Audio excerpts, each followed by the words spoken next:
Hey, what's going on, good people?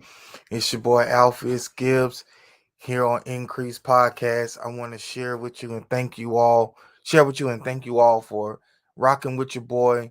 Appreciate you all for supporting me in my endeavor just to try to bring some information and joy to your day. I know that, we have so many people pulling for your attention, and I appreciate you guys just hanging out with me, and just increasing in little small increments throughout your week, And so again, I don't take it for granted, but I want to say thank you to each and every one of you. Today, it's August the 29th, and I was just feeling kind of like blah, so to speak. I really wasn't sure if I wanted to go live today and do the increase podcast. Just so much is going on. Plus, I'm really tired just from the week that I've had already. This past week I've had. And so I just was just like, I don't know if I want to do it. But as I'm sitting there and I'm contemplating all of it, the thought really came to me. And that is, Al, you got to be consistent. You can't do it just because you feel like it when you've made a commitment. And so I'm in this place right now where I'm very cautious on the things that I commit myself to, because my yes comes with consistency. My yes comes with no matter what, I'm going to honor my word. And yeah, we can go down the proverbial, you know, this day and time, people are not honoring their word and so on and so forth, which, it just comes with the territory. You know what I mean? But the truth of the matter is, let me adjust this camera just a little bit better. All right. So, but the truth of the matter is that it's more so on you than the other person, and it's more so what kind of person you are. In meaning of your core values. Because if it's in you to be a person of your word, then you're going to be a person of your word. And if you're not a person of your word, it's not in you to be that. And if it's not, then you have room to improve on that and work on that. But we finding that with the way attention spans are and the way people just feel like they really, they do it sporadically. And so you kind of have these hit or miss kind of people instead of a person who you can count on, and so with that being said, people will be consistent in the foolishness, but they'll never be consistent, or they're very seldom to be consistent in the things that'll be helpful to someone else. So I just wanted to talk about, consistency over comfortability. Comfortability for me would have been, I've done a few videos. If they really, rock with me, then they'll just go to like one of the other videos, be inspired, whatever, and I just take this day of rest. But then I realized that there's more to consistency than just being the same person. To be consistent means that you are practicing, or you are putting application to doing what you said. There are times in our life where we are asked to do things on a consistent basis, on a everyday basis. And so sometimes things happen and you're not able to fulfill it to the fullness.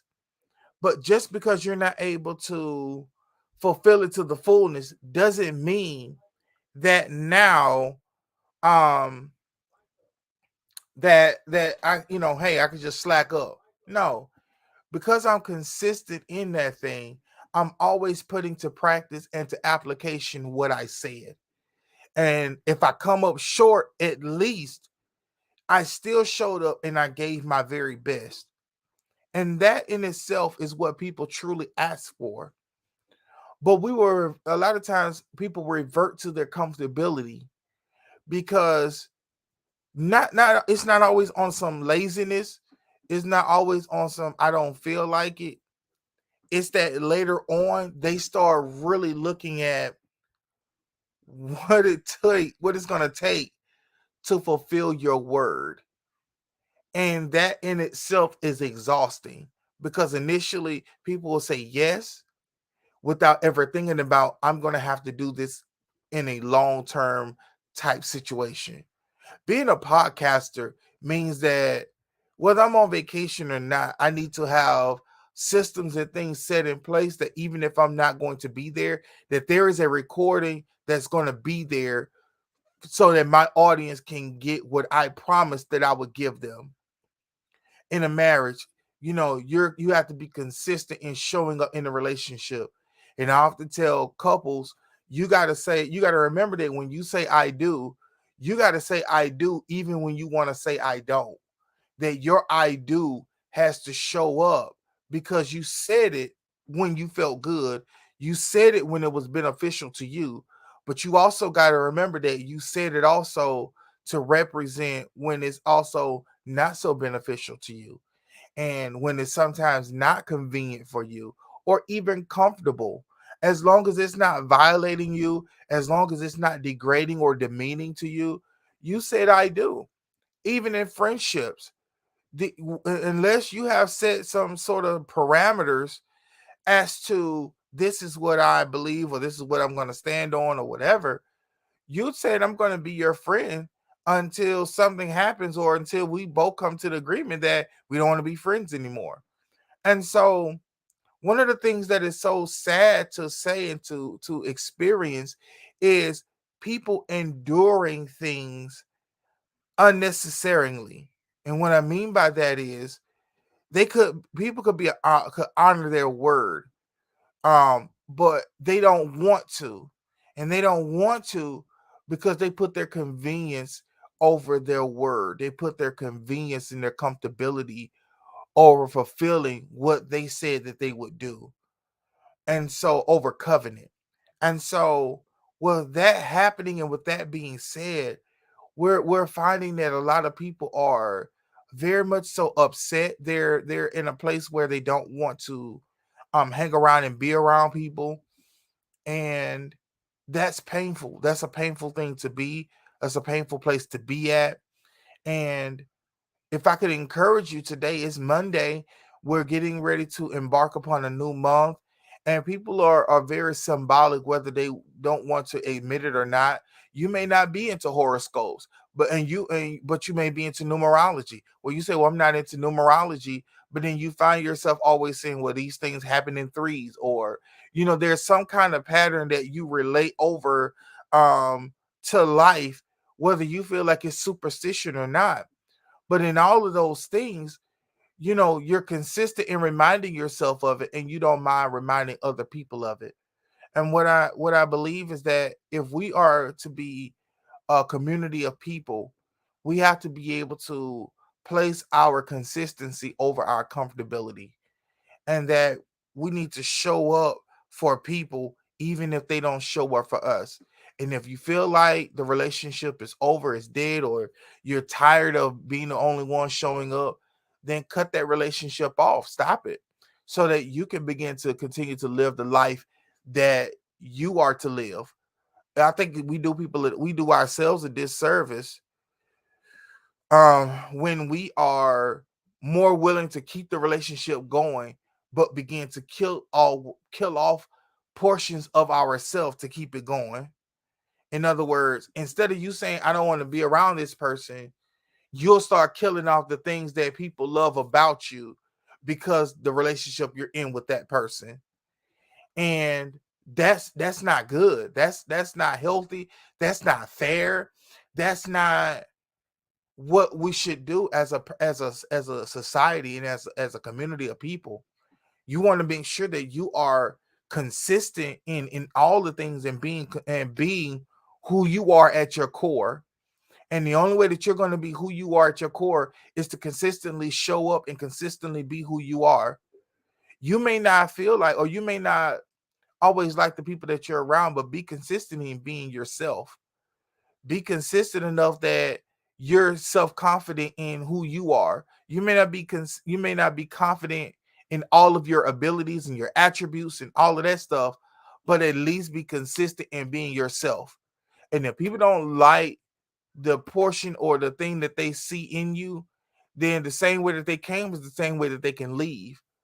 But that's not your aim and that's not your focus. Your aim and your focus is being consistently yourself and really just saying, if I have to break myself down or break down my core beliefs for your comfortability, then I can be 100% authentically myself.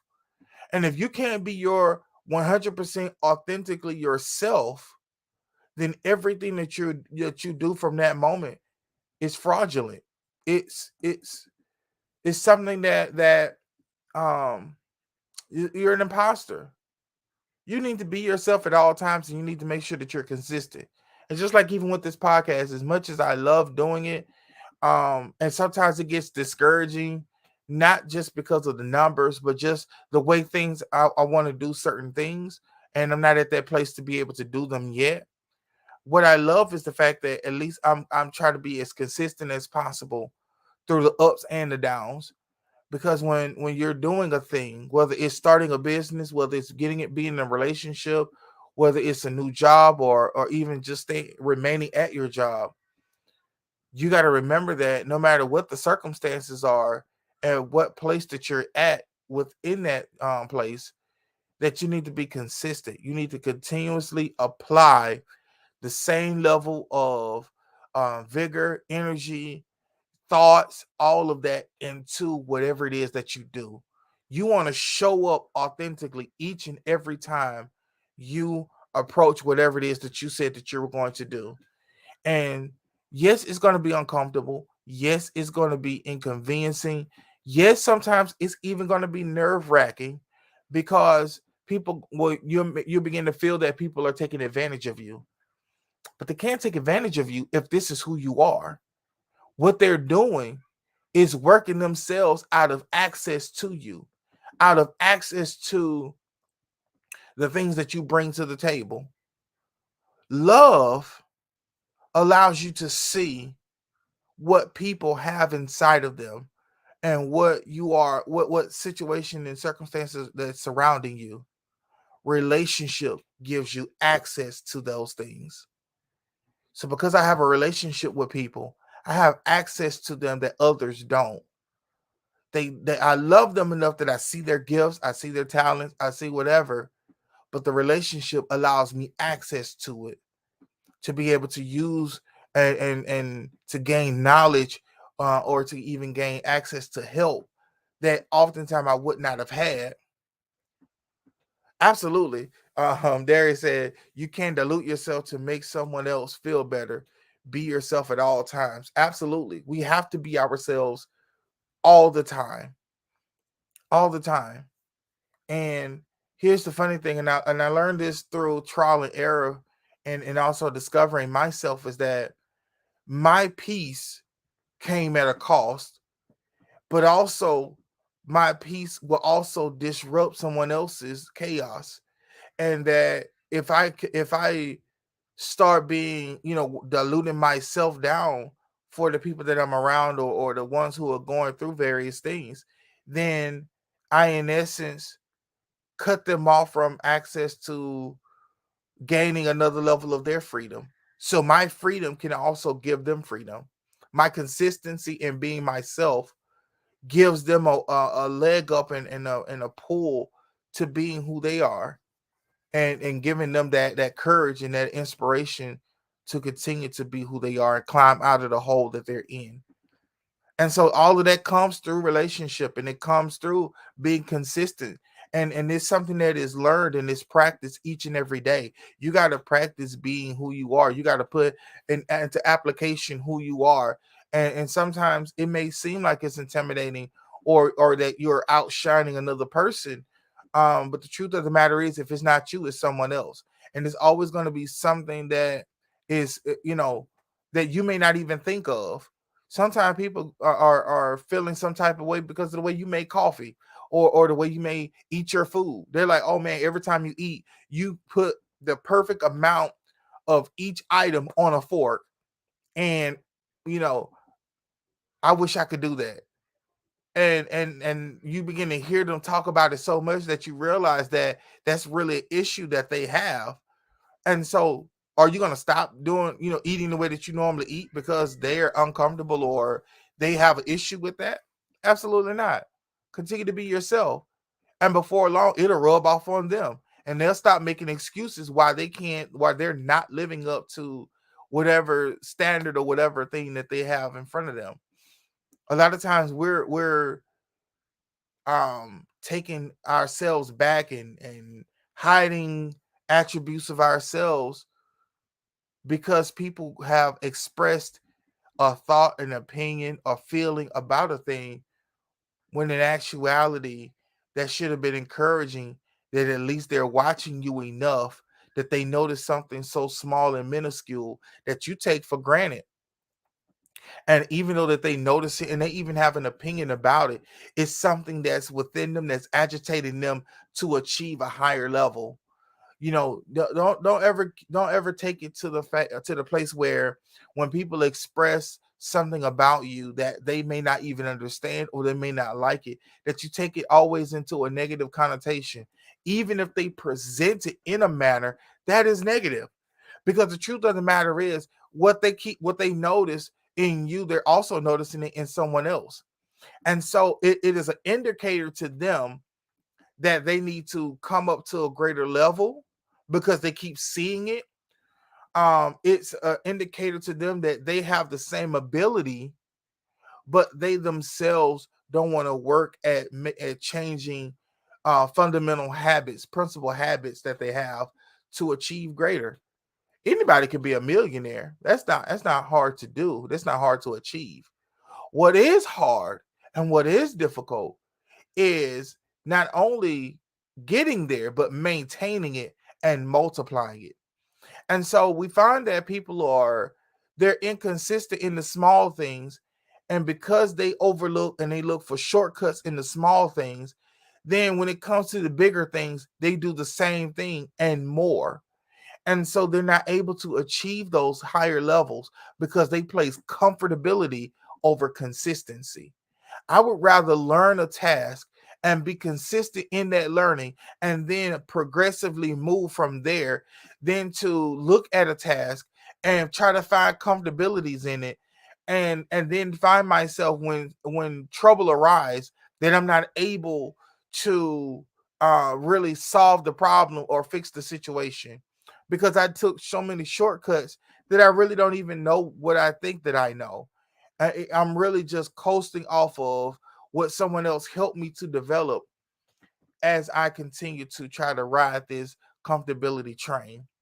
And so, going into the rest of this week, try to remove a lot of the comfortabilities in your life and then begin to look at those areas in your life that you're consistent in. Ask yourself, why am I consistent here, but I don't apply consistency in other areas? Ask yourself, if I'm consistent here, how much further would I be, or how quicker could the task be done? I suffer a lot of times with being focused. I try to do so many things at the same time that I end up at the end of the day really not accomplishing as much as I could. Oftentimes we try to do so much at one time then that we don't really make any real full progress. But if we really focus on one thing, one platform, one business, and really get it to a place where we've implemented systems that it can begin to run by itself or run with a small crew, then we could begin to work on other things. Some things are not meant to be multitask. Some things really and truly is designed to have your undivided attention. You need to be consistent in this thing enough that when something is off, you're able to catch it before it goes into a bigger problem or even situation. I think when we consider being more consistent, even in our relationships, showing up, being there present when they're talking, being present in the things that matter to the other person, then we'll begin to find that they have comfort and trust in who we are, and then they're able to entrust in us even the more, and then our relationships can be even that much more better. A lot of times we have too many number one relationships, but we have number three as far as work ethic toward those relationships. What I mean by number one, between one, two, and three, is that number one are those close relationships, those ones that really are there for us. Those are the lifelong relationships. I think we give too many people that title of lifelong friendship and relationship when they're really a number three. They're seasonal people. They're people who may be there just for this one moment in history, and then they move on and you never see them again. But then there are people who are number two. They're people who are seasonal. They come only at certain times, and that's pretty much it. But then, so I think that a lot of times we give the wrong numbers to people, and so because of that, it causes us to just place everybody at a comfortability level, and you just give out the same number, and so and that's like a lazy approach to relationships. And with that, we even sometimes give the wrong people too much access, and because of that, it begins to destroy other relationships. Your work relationships should be different than your family relationships, and vice versa. There are people who have spouse relationship level, but they're really friends, and because of that, the marriage relationship is turned upside down. There are people who truly are there for you. They support you. They love you, and you've given them the title of seasonal, when in actuality those are the relationships that you need to really cultivate and work on and work towards, because they truly are there for you no matter what. They're not fair weather. They're the friends and they're the people who are there with you, that no matter if you're up or down, that they're with you to the bitter end. That as the ship is going down, they're not abandoning. They're not looking for some kind of life vest or even a life raft, but they're saying, listen, if you go down, we going down with you. And but we're not just going to go down just to go down. We're going down with a fight. And so those are the kind of people that you really want to work on and really be consistent in relationship with. So I'm saying a lot to say, just really, work on being consistent and showing up, in whatever areas of your life. And as you begin to work on those things, you'll find that um you truly are much greater and much better than what you thought previously. Sometimes because we've been in bad relationships, we think that we are less than and that we don't know as much as we do. But it's because we've been around the wrong people. And we've been around people who were just there for what you presented and what you could give, not for the people and not for the things of you just being who you are. So I think with that, I just want to close out with that. I think I want to end this podcast with that, because today I really didn't feel like doing it. But I knew that I would be not the person that I am if I just said, nah, I just choose comfort. But I gave you all my word that on Monday and Friday that we would be here, have our conversation, we would share information, and I wouldn't be the person who I am if I just let comfortability and me being tired stop me from being consistent. I think if anything, that's where we increase that today, in just being consistent. Sometimes it doesn't always have to be perfect, but you just need to be there. You need to show up and be in the number. So I appreciate you guys today. You have an amazing week. Many of you, your children are either in school or preparing to go back to school. Pray over your children and let them know that they're loved, and that this year is going to be so much greater than last year. And then encourage them to fail, because in their failure, once they get comfortable failing, they will also not be afraid to try, because they know that sometimes it may work out and sometimes it won't. But I have to be consistent in trying in order for me to find out exactly what it is that I'm good at. You guys have an amazing week again. This your boy, this your man, your friend, Alpheus Gibbs, signing off here on Increase. Y'all have a blessed week.